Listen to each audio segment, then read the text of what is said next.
welcome back to Rams Up, your favorite LA Rams podcast. We are part of the Fans First Sports Network. You can follow us on our YouTube channel as well at LA Rams Up. I'm your host, Mark. I'll be joined occasionally by my football gurus, Paul and Ian. Let's get to it.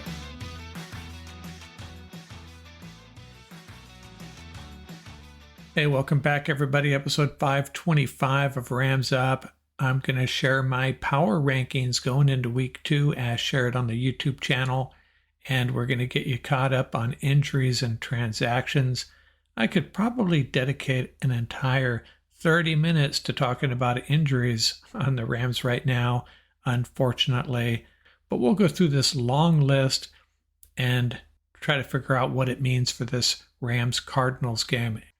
Hey, we don't do this as much once the season starts, but I didn't want to miss the opportunity, since it is episode 525, to talk about one of my favorite players who wore number 25, cornerback Jerry Gray. He was a great defensive back for the Rams from 1985 to 1991 out of the University of Texas, first-round pick by the Rams, played for the Rams for 7 years, was named to the Pro Bowl 4 times, was actually an MVP of one of the Pro Bowl games for what that is worth, and went on to a great coaching career.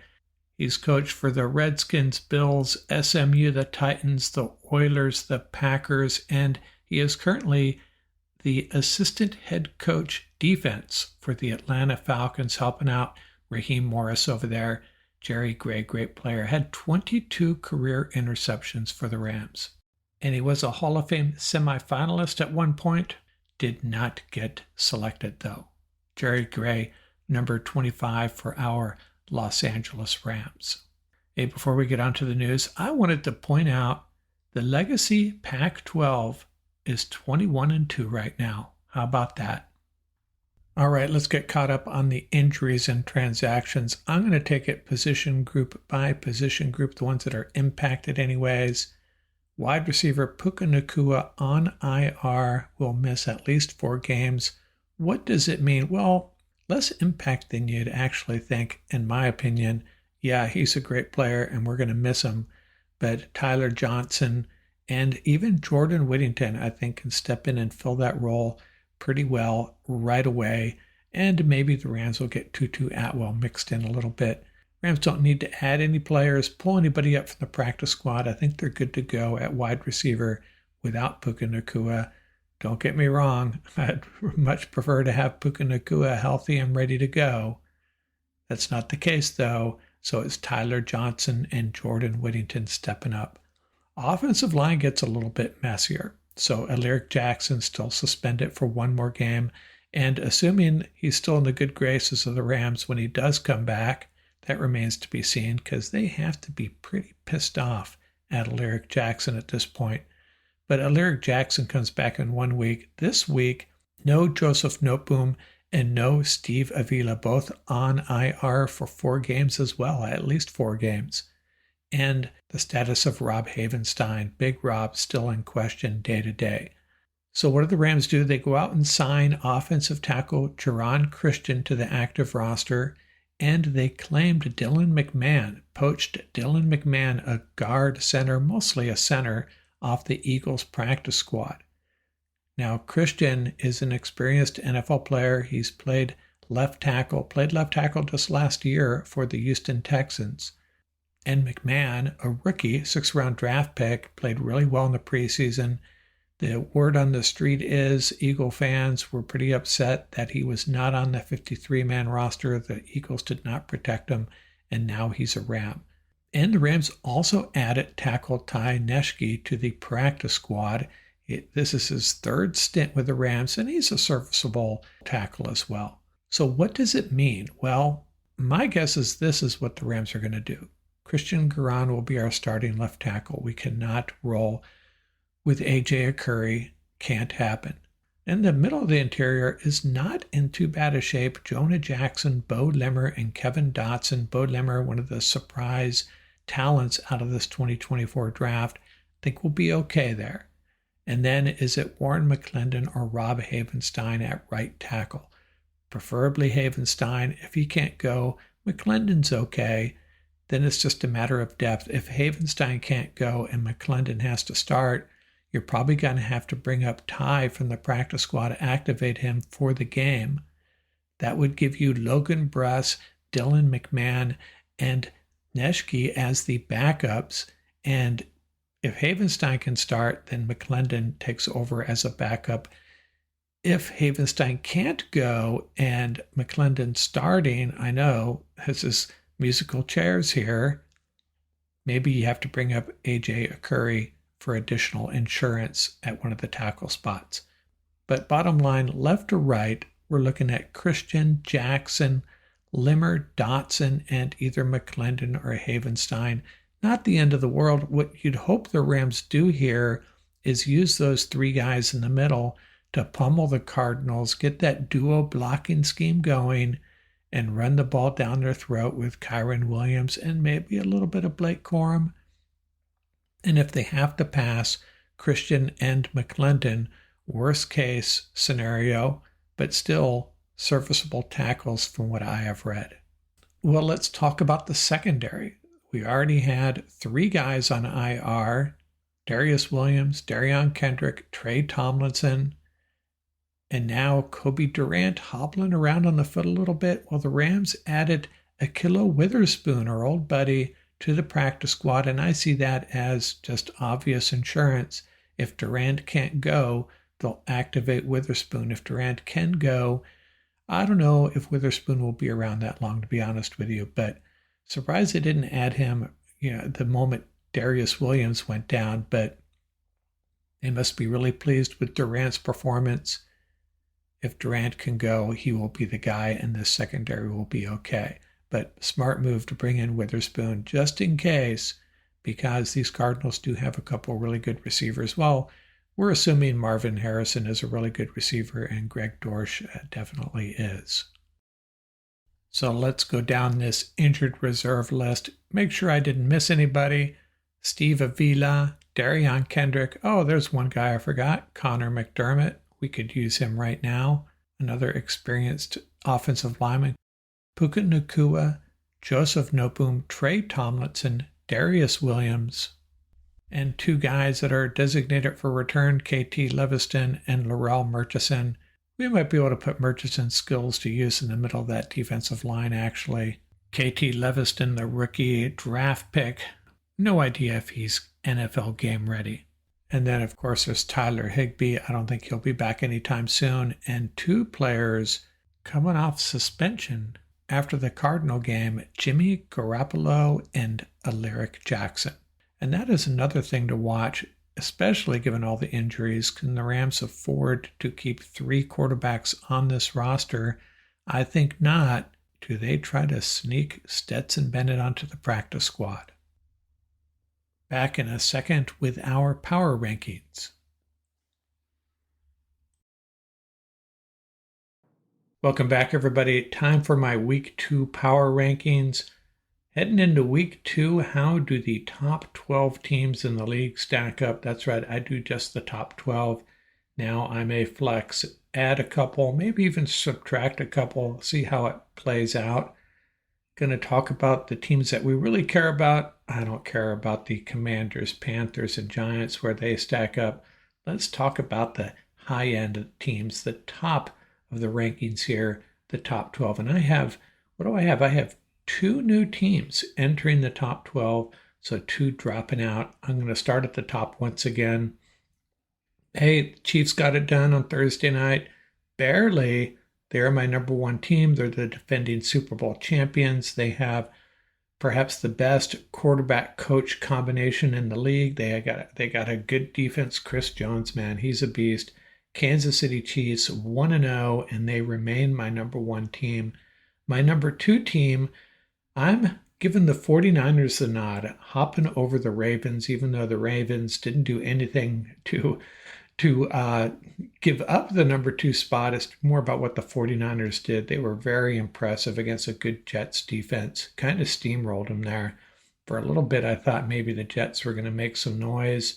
Had that one touchdown drive, Aaron Rodgers and Garrett Wilson looking like they're going to make some music together, and they probably will over the rest of the season. But hey, 49ers are a pretty scary team, and that was without Christian McCaffrey. So 49ers are my number 2 team, and the Ravens just dropped one spot. Hey, when you go on the road against the Super Bowl champions and you play them that closely, almost pull off the upset at the end, got to give it to him.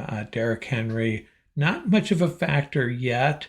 And as Coach Harbaugh said, this isn't about giving Derrick Henry 20 or 30 carries. It's about him augmenting this offense, just adding a little bit different, a different threat, a different type of threat to this offense that they really haven't had in the past. So don't sell out on Derrick Henry yet. And my number 4 team, moving up 2 spots, the Philadelphia Eagles. I think they are back. Saquon Barkley, man, he has looked really good, just what this offense needed. And this team needed to win badly after the way last year ended. And they fly 5,000 miles and get the win in Brazil over a really good Packers team. So, yeah, Eagles looking like, well, I'm not going to say the class of the NFC East. We'll get that to it in a second. The top 2 teams there are going to be battling it out all year long.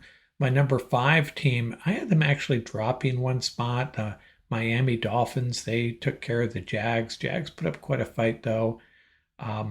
Dolphins, their offense to me is just insanely good. Not sure if they're a complete team.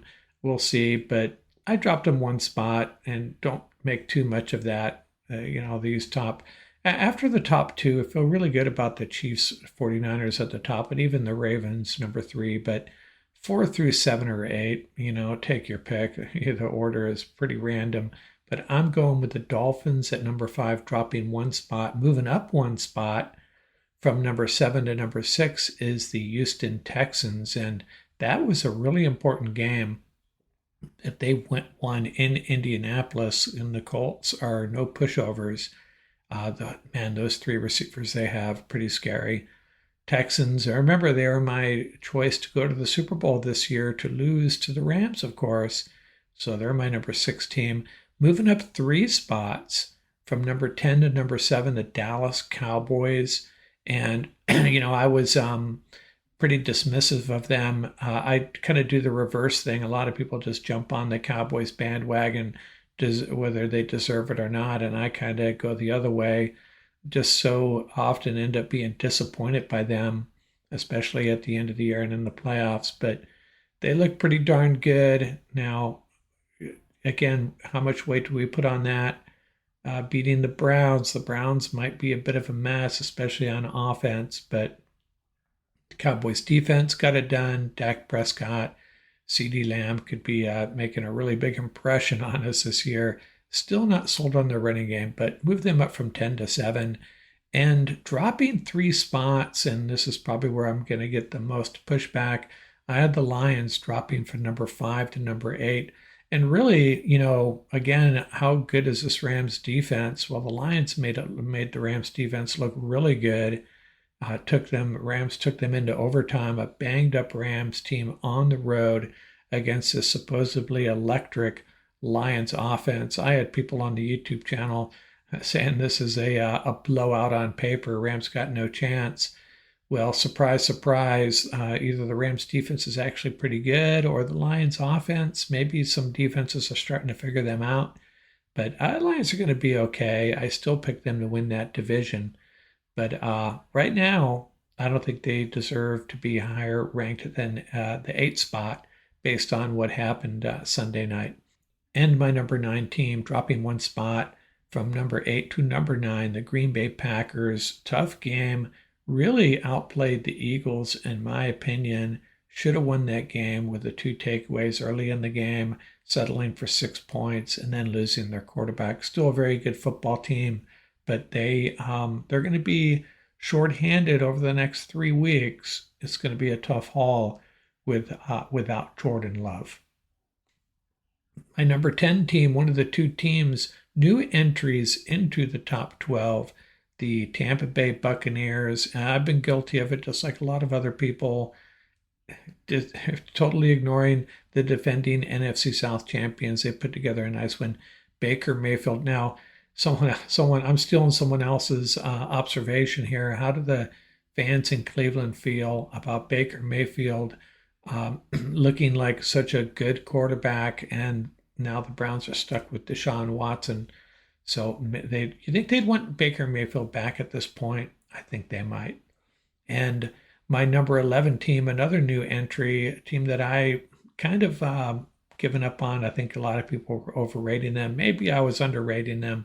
The Buffalo Bills at home against the Cardinals. So they made it difficult. It wasn't easy, but Josh Allen, I made the point preseason that without Josh Allen, the Bills would be a mediocre team.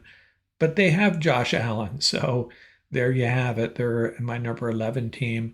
And holding on to the number 12 spot, actually dropped one from 11 to 12, is our Los Angeles Rams. And I don't think I'm being a homer here. Considering what the Rams overcame, they go into Detroit and we're missing 2 starting tackles. They lose a wide receiver, a very good one, Puka. A couple more linemen go down, and they are just scratching and clawing, trying to stay in this game. And they come back and they had 3 or 4 plays that got away from them. If either any of those go the Rams' way, they probably win this game. So really frustrating loss. Understatement for sure if you're a Rams fan anyways, but you got to give this team credit. Now they're a little undermanned, and the Rams and Packers, you got to look at it this way, how much weight do you put on the fact that they've lost key players? And I kind of mix it up. I kind of split the difference. Packers and Rams both right now are not at full strength, but they eventually will be. So keep that in mind. Now I got a few teams in the green room outside looking in. A couple teams lost but showed well. That would be the Jags and the Colts. And, the Chargers look pretty good too. I think they're going to win a different way. They're going to win the Harbaugh way. And that's fine. I think it's going to work for them. They'll be scratching and fighting for a wild card spot in the end, I think. And the Saints, again, how much stock do you put in that win over the Panthers? But let's give them credit. Derek Carr tore them up. The Saints win easily. So I'm going to have them in my green room from now. And there's a few teams that dropped that, they'll probably bounce back. And we'll be talking about them a little bit more. Teams like the Bengals and Jets and the Browns and the Falcons. And maybe we'll hear a little. I need to see a little bit more from the Steelers and the Seahawks. So after that 10, 11, 12 spot, a lot of teams in the mix, but that's how I feel about it right now. My 1 through 12 power rankings heading into week 2 of the 2024 NFL season. Rams bounce back with a win over the Cardinals. They'll hold that 12 spot, maybe even jump up a couple. Out here from Rams Up.